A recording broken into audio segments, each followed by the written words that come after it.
Salut, je m'appelle Vincent et je travaille chez Impala. Vous êtes de plus en plus nombreux à vous intéresser au métier de la recherche scientifique. Et forcément, l'une des questions qui revient le plus souvent, c'est quel est le quotidien d'un chercheur? Alors, il se trouve qu'il y a quelques semaines, on a fait un live sur la recherche scientifique où on a invité plusieurs chercheurs.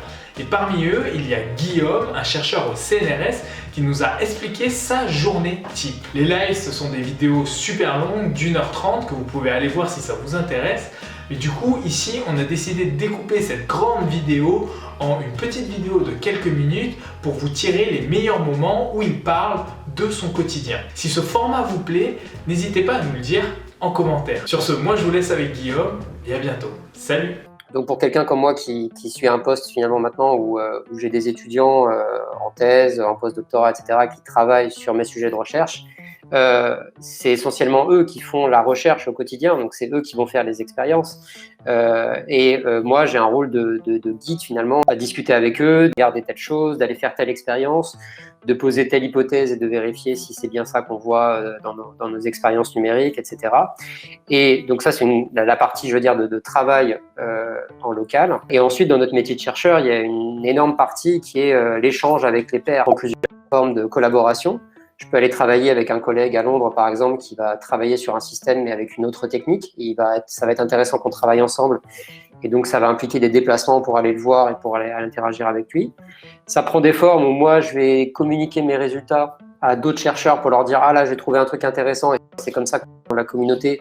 Donc ça prend la forme de conférence. Et la dernière forme de partage de savoir qui est très importante pour les chercheurs, c'est, comme Chloé l'a mentionné, les papiers. Ce qu'on appelle les papiers, c'est les articles scientifiques. C'est la façon de communiquer et de laisser une trace de ce qu'on a fait. Si je fais de la recherche aujourd'hui dans mon labo et que je le dis à personne, personne ne va savoir ce que j'ai trouvé. Donc le fait d'avoir une trace et d'avoir quelque chose qui est diffusé au plus grand nombre, au plus grand nombre spécialistes, c'est les papiers.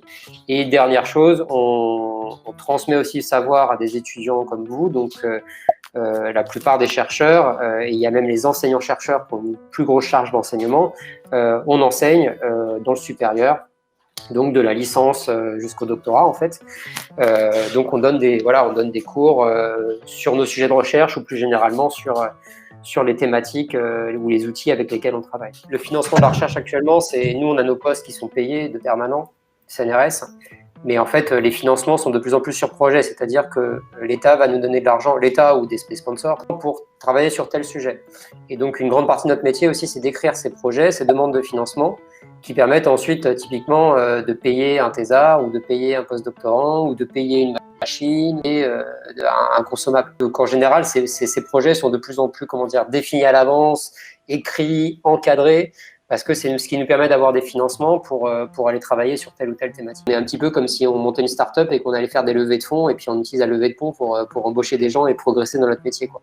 C'est aussi intéressant, hein, je veux dire, c'est frustrant aussi, mais c'est aussi le jeu, quoi. Et en fait, un mot qui revient, surtout dans le public et dans une partie dans le privé, mais surtout dans le public, c'est qu'on a une liberté quasiment absolue.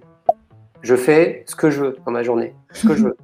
Si demain, j'ai pas envie de travailler sur tel truc, je le fais pas. Et si demain, j'ai envie de changer complètement de sujet, je peux. Et à la rigueur, si demain, j'ai envie de rien faire pendant 6 mois, je peux aussi. Et extrêmement flexible dans notre orientation thématique et extrêmement flexible dans notre gestion de calendrier. Donc, et pareil, si je sais qu'aujourd'hui, je dois partir à 15h, je peux. Et en contrepartie, je sais que je m'y remettrai, de 21h à 23h. Je sais que je peux travailler le week-end si j'ai besoin. Donc, on a vraiment beaucoup de flexibilité. Arriver à un certain niveau de responsabilité, évidemment, on est plutôt largement au-dessus d'un 35 heures qu'en dessous, hein, en moyenne. Mais disons qu'on a une immense, qu'il n'y a quasiment aucun métier qui permet ça. En tout cas, encore dans le système français, on est comme ça. Voilà, vous êtes payé tous les jours pour faire ce que vous voulez, quoi.